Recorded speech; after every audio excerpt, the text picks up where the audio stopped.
এই যে শুরু হয়ে গেছে খাওয়া দাওয়ার পর্ব, কতদিন পর খাচ্ছ চলো বলো? 5 দিন। 5 দিন পরে। এটা কি রাইস? এটা এটা ব্রাউন রাইস, এটা চিয়া সিডস, আর এটা হলো চিয়া সিড। হুম, এটা হচ্ছে চিকেন। চিকেনটা দেখা ভালো করে। এই যে এই যে তেল দেখো, ছাড়া, আদা রসুন ছাড়া একদম। দেখেছো? এর নাম হচ্ছে ডায়েট। ভাতটা বেশি হয়ে গেছে মনে হচ্ছে। ভাত আবার বেশি হয়ে গেছে বলছে, এইটুকুনি ভাতের মধ্যে চিয়া সিডটা দেখো আবার। আচ্ছা চিয়া সিডটা কি করে খাবে বুঝলাম না। ভাতটা খাওয়ার পর এটা খাওয়ার পর এমনিই খেয়ে নেবো চিয়া সিডসটা। আচ্ছা ভাতটা খাওয়ার পর। বাপরে বাপ, তোমরা কারা কারা এরকম ডায়েট করে আমাকে একটু জানিও তো, আমি তো এসব পারি না। রোগা হবে এই যে রোগা হবে, ওই এমনি রোগা, তার মধ্যে বলছে আরো রোগা হবে।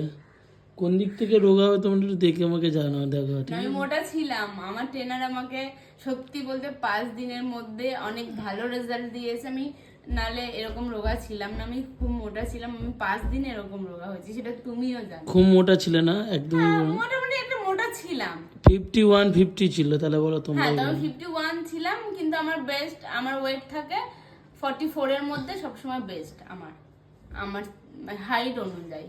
আচ্ছা হ্যাঁ, হাইট অনুযায়ী 51 মানে অনেক বেশি ছিল।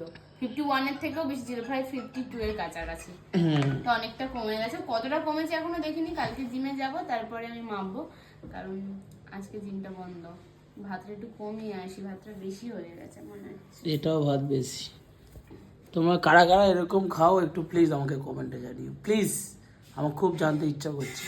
চলো টাটা, পরেরটা দেখাচ্ছি এবারে।